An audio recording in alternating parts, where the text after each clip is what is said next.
गांव में फुलवा नाम की एक बूढ़ी औरत रहा करती थी, जो भगवान विश्वकर्मा की बहुत बड़ी भक्त थी। दरअसल ये गांव अपने चमत्कारिक मंदिरों के लिए बहुत प्रसिद्ध था। इस गांव के लोग बड़े ही श्रद्धा पूर्वक भगवान विश्वकर्मा जी की पूजा करते थे और उनका मानना था कि इस गांव के मंदिरों को खुद भगवान विश्वकर्मा जी ने बनाया है। अरे बेटा राजेश, मैं पूजा में बैठ रही हूँ, तू जरा मुझे 2-4 पीले फूल ला कर दे दे। ठीक है माँ, अभी लाया। ऐसा कहकर राजेश बाहर जाता है और वहीं पास ही के पेड़ से कुछ पीले फूल तोड़ कर लाता है। ये लो माँ, तुम्हारे फूल। अब मैं काम पर जा रहा हूँ। अच्छा ठीक है बेटा, संभल कर जाना। फुलवा के पूजा घर में विश्वकर्मा जी की बहुत बड़ी फोटो लगी हुई थी, जहाँ बैठकर फुलवा पूजा पाठ किया करती थी। फुलवा विश्वकर्मा जी की पूजा मग्न होकर किया करती, तभी उसे एक आवाज आती है। राजेश की माँ, सुनती हो? आवाज सुनकर फुलवा बाहर आती है। अरे पुजारी जी, आप आइए, अंदर तो आइए। आज मैं तुम्हारे लिए इतनी बड़ी खुशखबरी लाया हूँ कि तुम खुश हो जाओगी। क्या बात है पुजारी जी, मैं कुछ समझी नहीं। वो उस दिन तुमने राजेश के लिए लड़की देखने की बात कही थी ना? हाँ हाँ, तो मेरी क्या हुई? अरे हमारे राजेश के लिए ऐसा रिश्ता आया है कि तुम्हें विश्वास नहीं होगा। यहीं पास के ही शहर की लड़की है। लड़की वालों को राजेश बहुत पसंद आया है, बस चट मंगनी और पट ब्याह करना चाहते हैं। ये सब सुनकर फुलवा थोड़ी घबरा जाती है। क्या हुआ फुलवा बहन, इतनी बड़ी खुशखबरी सुनकर तुम उदास क्यों हो गई? पुजारी जी, हमारा ये गांव विश्वकर्मा जी के चमत्कारिक मंदिरों से भरा पड़ा है। हमारे दिन की शुरुआत उनकी पूजा पाठ से ही होती है, लेकिन ये शहर की लड़की क्या समझेगी इन सब बातों को? ऐसा थोड़े ना है, ब्याह के बाद हर लड़की अपने ससुराल वालों के रंग ढंग में ढल ही जाती है। वैसे भी अब तुम बूढ़ी हो गई हो, तुम्हें भी तो कोई सहारा चाहिए कि नहीं? ऐसा रिश्ता बार बार नहीं आता। पुजारी जी की बात सुनकर फुलवा इस रिश्ते के लिए हाँ कर देती है और फिर राजेश की शादी राधिका से हो जाती है। राधिका रसोई घर में अपनी पहली रसोई बना रही होती है। वाह, हलवा देखने में तो बड़ा ही स्वाद लग रहा है, जरा चक्की तो देखो। ये क्या कर रही है बेटी? आज तुम्हारी पहली रसोई है, इसे चख कर झूठा मत करो। सबसे पहले थोड़ा सा हलवा निकाल कर विश्वकर्मा जी के चरणों में अर्पित करो, तब जाकर किसी को देना। ये सब सुनकर राधिका जोरों से हंसने लग जाती है। माँ जी, यहाँ तो दुनिया चांद पर पहुँच गई है और आप ये कैसी अंधविश्वास की बातें कर रही हो? अरे नहीं नहीं बेटा, हमारे गांव में विश्वकर्मा जी की कृपा है।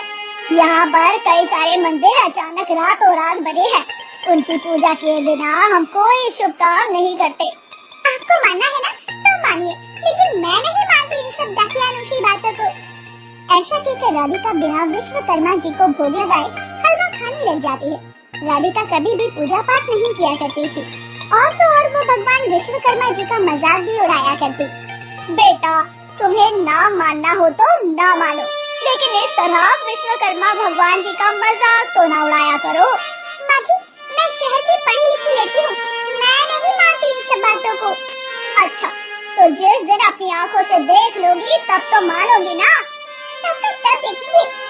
फुलवा चाहती थी कि उसकी भी तरह राधिका भी विश्वकर्मा जी की पूजा करे, इसीलिए उसे यकीन दिलवाने को राधिका को विश्वकर्मा भगवान जी के एक चमत्कारिक मंदिर में ले जाती है, जो देखने में बहुत सुंदर था। अरे वाह माँ जी, ये मंदिर तो बहुत सुंदर है, बनाने वाले ने क्या खूब बनाया है। बेटा, ये मंदिर किसी इंसान ने नहीं बल्कि स्वयं भगवान विश्वकर्मा जी ने बनाया है। लीजिए, आप तो फिर से शुरू हो गई। तभी राधिका की नजर वहीं पास ही में एक तालाब के पास बनी मूर्ति पर पड़ती है, जिसमें एक औरत अपने हाथ में अपने बच्चे को लिए खड़ी हुई थी। ये किसकी मूर्ति है माँ जी? बेटा, ये हमारे गांव की ही औरत है। ऐसा कहते हैं कि इसने विश्वकर्मा भगवान को मंदिर बनाते हुए देख लिया था, जिसके बाद ये पत्थर की बन गई। ऐसा भी कहीं होता है क्या भला? अरे छोड़ो, जब तुम्हें मानना ही नहीं है तो क्या फायदा है कहकर। हाँ हाँ, मुझे भी नहीं सुननी आपकी ये बिना सर पैर की बातें। उस रात राधिका गहरी नींद में सो रही थी, तभी उसे हथौड़े के पीटने की आवाज आती है। अरे ये क्या, इतनी रात गए कौन हथौड़ा पीट रहा है? इस गवार गांव के लोगों को भी चैन से सोने की आदत नहीं है।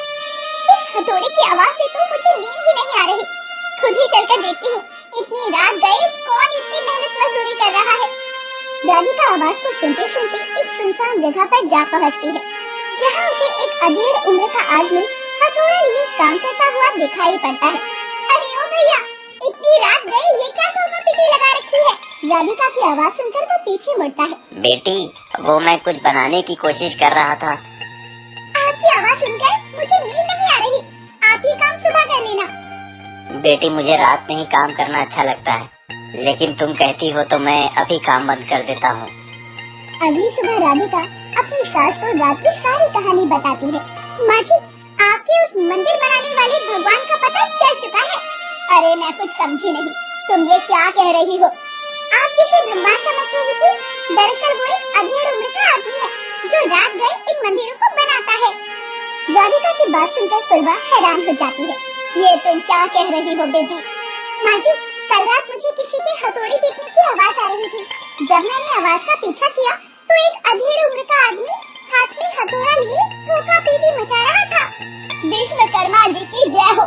अरे पगली, वो कोई और नहीं बल्कि स्वयं विश्वकर्मा भगवान थे। इस गांव के सारे चमत्कारिक मंदिर का निर्माण उन्होंने ही तो किया है। क्या माँ जी, भला भगवान भी कहीं बाकी करती है? अरे नहीं नहीं, ऐसा नहीं है बेटा। इस गांव के सभी लोग उन पर विश्वास करते हैं, लेकिन केवल तुम ही हो जो उन पर विश्वास नहीं करती और उनका मजाक उड़ाती हो ना हो। इसीलिए प्रभु ने स्वयं तुम्हें अपने चमत्कार का संकेत दिया है। अपनी सास की लाख समझाने पर भी राधिका को उसकी बात का विश्वास नहीं होता। वो सच्चाई का पता लगाने फिर से उसी जगह पर जाने का फैसला करती है। उस रात जब सभी लोग सो रहे थे, वो चुपचाप से घर के बाहर निकल आती है। आज तो सच्चाई का पता लगा कर ही रहूंगी कि इस गांव में कोई भगवान नहीं है, बल्कि ये सब किसी इंसान के कारनामे है। वो जल्दी जल्दी उसी जगह पर पहुंचती है जहां उसने उस आदमी को देखा था, लेकिन इसके बाद राधिका ने जो देखा उसकी आंखें फटी की फटी रह जाती है। अरे बाप रे, कल तो वो आदमी बस इन पत्थरों पर हथौड़ा ही चला रहा था और आज यहाँ इतना बड़ा मंदिर कैसे बन गया, वो भी इतना विशाल और सुंदर मंदिर। इतना बड़ा चमत्कार अपनी आंखों से देखने के बाद अब राधिका को अपनी सास की बातों पर यकीन हो रहा था। वो भागते हुए अपने घर पहुंचती है और अपनी सास को उठाती है। माँ जी उठो। अरे क्या हुआ बेटी, इतनी रात गए तुम जग रही हो, सब ठीक तो है ना?